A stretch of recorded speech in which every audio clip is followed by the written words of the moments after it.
Testando. Só pra ver como é que tá o ambiente aqui. Ver se tá tudo certo. Então, pra ver se tá sincando aqui a minha voz com a gravação. Ah, a iluminação tá meio paia. Eu vou tentar dar uma melhorada aqui. Pra ver se consegue salvar aqui. Porque tá bem ruim mesmo. Eu não sei se eu fizer isso. Dá uma melhorada. Talvez sim. Vamos ver então. Hoje então a gente vai falar sobre a coesão de componentes. Ah, então aqui tá a apresentação. Coesão de componentes, e eu sou o André, então falando um pouquinho aqui sobre isso, né? Então, coesão de componentes é um assunto que normalmente as pessoas abordam falando sobre coesão e acoplamento. Ah, o acoplamento a gente não vai trazer aqui hoje, mas a coesão, o primeiro ponto, é que acontece que normalmente se falam de forma muito superficial. Ninguém fala como que a gente pode trazer coesão para o nosso software. Ninguém é muito forte também, né? Mas normalmente eu não vejo as pessoas falarem como é que a gente pode trazer coesão para dentro do nosso software, né? E aí então eu achei isso um assunto relevante de a gente poder trazer aqui para uma conversa. Então, antes de começar, o que de fato é coesão, né? Normalmente, quando a gente começa a desenvolver software, a gente tá a fim de resolver um problema.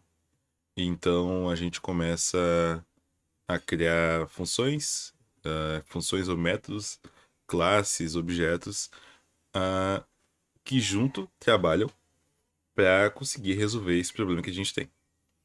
E então, essas funções, esses métodos, eles estão a fim de resolver um problema. E para isso, eles precisam ter um propósito claro e único. Não é legal a gente ter um método, uma função que faz um milhão de coisas ao mesmo tempo, que tenham várias razões para mudar, né? Então, isso é um princípio até de Solid, né? Então, a coesão, ela trata disso. O ponto principal. É tu trazer um propósito claro e único para os teus métodos, para tua classe e, de forma geral, para o teu componente, né?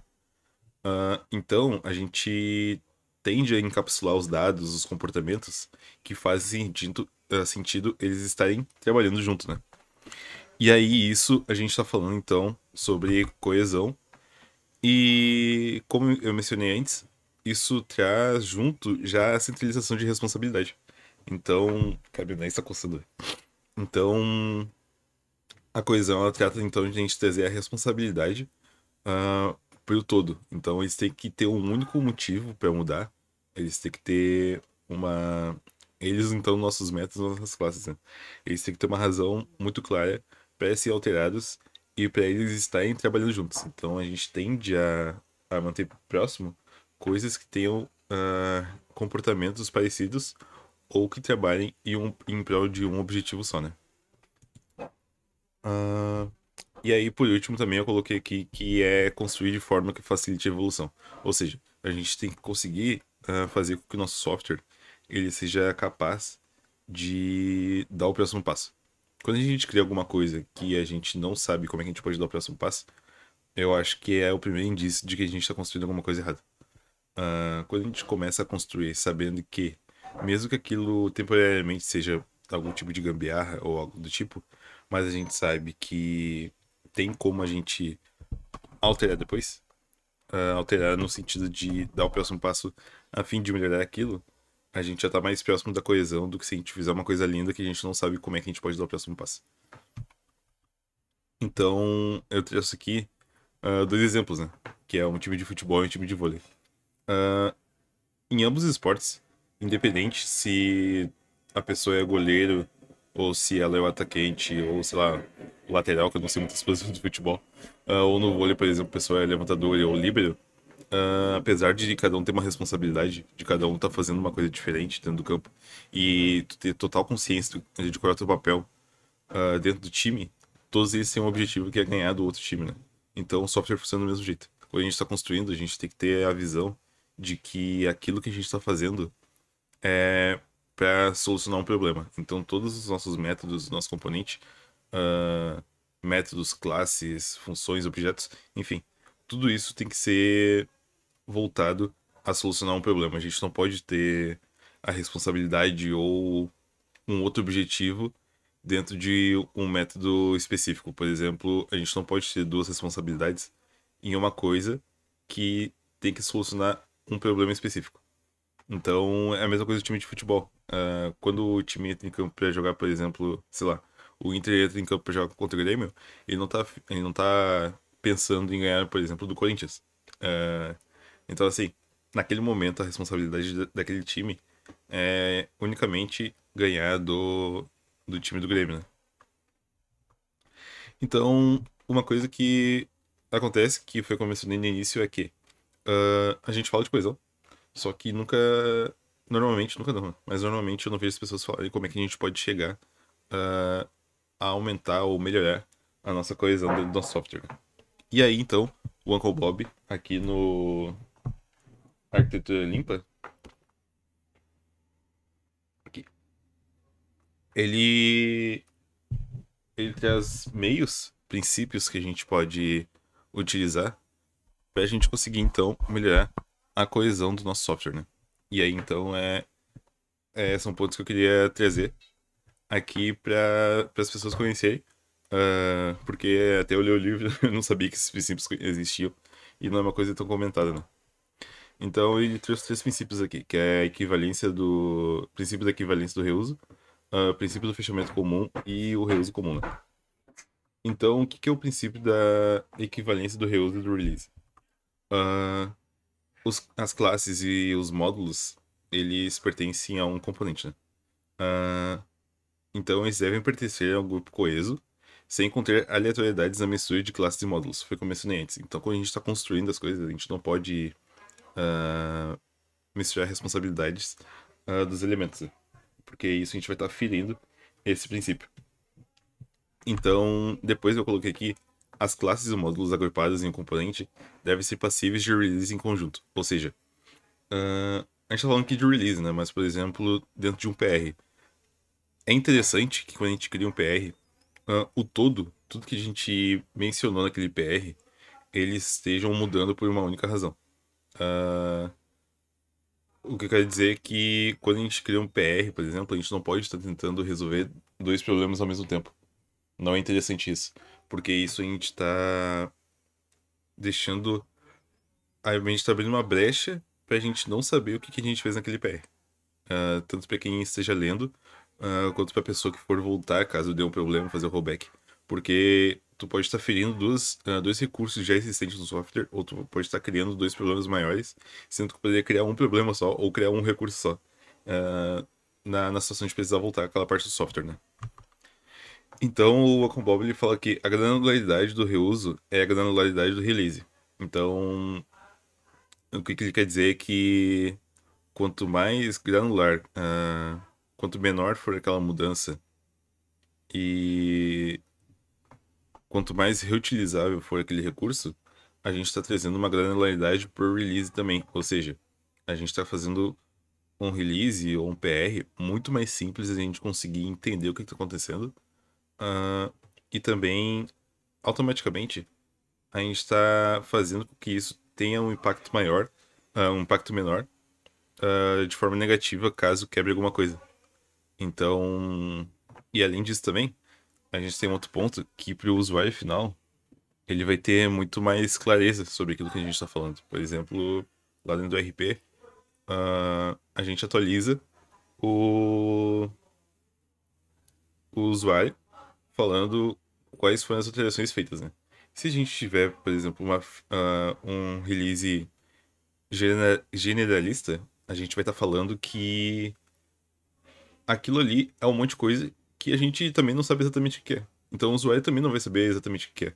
Mas se a gente conseguir granularizar isso a ponto da pessoa ler e bater o olho e entender, cara.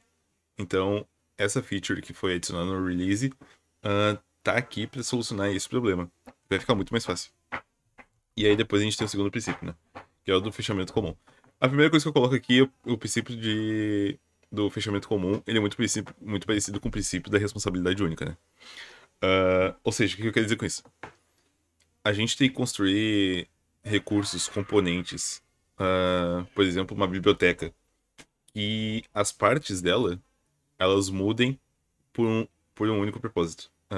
Por exemplo, se eu tiver, por exemplo, uma biblioteca de formulário, e eu quiser mexer na parte de lidar com senhas, essa parte ela não pode afetar a parte da minha biblioteca que lida com CEP, por exemplo. Então, quando a gente consegue fazer essa separação muito clara, a gente está falando que a gente tem a gente está fazendo o princípio da responsabilidade única. E aí, o princípio do fechamento comum, ele traz o mesmo conceito, só que de uma forma um pouco maior, né? Então, todas as classes com probabilidade de mudar devem ficar reunidas em um lugar só. E aí, isso, ele quer dizer o quê? Que às vezes a gente vai ter classes ou métodos que eles não tão. Eles podem não ser tão próximos fisicamente, mas conceitualmente eles estão próximos. E são recursos que podem estar ligados. Então é isso que ele quer trazer aqui com o princípio do fechamento comum. E eu escrevi classes aqui errado. E aí, por último, então, a gente tem o princípio do reuso comum. Que então ele. Eita, tá. O princípio do reuso comum. Ele ajuda a gente a decidir quais classes e métodos devem estar colocados no mesmo componente, ou seja, eles devem estar próximos na mesma parte. E alguma coisa muito parecida com o que eu falei antes do CCP. Só que o CRP aqui, ele é o recurso que ajuda a gente a definir o que a gente vai colocar no CCP. Então, são três princípios, mas eles se conversam a fim de fechar as brechas que tem um dentro do outro, né?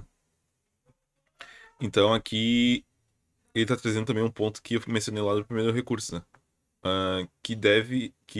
Os recursos entregues ao usuário final não devem fazer parte de coisas que ele não vai utilizar. Ou seja, dentro da minha biblioteca, que nem eu mencionei antes, de formulários, a gente poderia simplesmente quebrar ela em várias bibliotecas menores, a fim de resolver um problema só. Ou seja, a gente tá falando que, cara, se eu quero baixar uma biblioteca que vai lidar com CEP, eu não obrigatoriamente preciso baixar uma biblioteca que vai lidar com CPF, por exemplo. Então, isso é uma coisa que acontece de forma corriqueira no nosso dia a dia. Só que a gente conseguir atender todas essas necessidades que tem aqui dentro desses princípios é um pouco complicado. E aí então o COBOL criou o diagrama da tensão para a coesão dos componentes. Então a gente vai ficar navegando aqui entre esse triângulo e a gente tem que entender, cara, o que eu posso fazer para atender a necessidade desse meu componente, né, dessa minha feature. E aí um componente aqui só para complementar, que talvez você não tenha entendido alguma coisa, mas um componente pode ser uma pasta, por exemplo, uma pasta que tenha, por exemplo, uma pasta de compartilhados, onde vai ter vários recursos nossos úteis, alguma coisa assim, ou um service dentro de uma estrutura de uma arquitetura limpa, uma hexagonal, alguma coisa assim, um adapter. Então isso é um componente, né? Então todas as nossas funções, nossos recursos que tiver dentro desse componente, a gente tem que tentar traçar algo perto disso aqui, ó. Então aqui ele está falando de reutilização, aqui ele está falando de manutenção e aqui ele está falando de dividir os recursos para que a gente consiga ter e evitar releases desnecessários, né? Então, o que acontece? Para a gente conseguir evitar release muito desnecessário e garantir uma reutilização, a gente tem que começar a granularizar muito o nosso software. Então, isso começa a trazer muitas mudanças no nosso componente. Que normalmente é o que acontece, que a gente começa a mexer em várias partes, aí vai ver que tá mexendo em 15 arquivos diferentes para conseguir fazer uma coisa só. Só que, por outro lado, quando a gente mexe em menos lugar, quer dizer que a gente está construindo algo que ele está mais acoplado. Então, com esse acoplamento, por esses recursos estarem muito próximos, a gente está diminuindo a nossa reutilização. E aí, isso então, traz um outro problema, né? E aí também aqui a gente tem uma linha tênue entre agrupar as mudanças e a reutilização. Que a gente começa a ter muitos releases desnecessários, né? Que a gente começa a fazer pequenas alterações para conseguir fazer aquilo que a gente quer funcionar. E aí a gente começa a entrar em vários releases desnecessários, porque a gente tem que começar a fixar recursos que já funcionam para conseguir atender aquela alteração que a gente precisa fazer. Então, essa é a apresentação de hoje.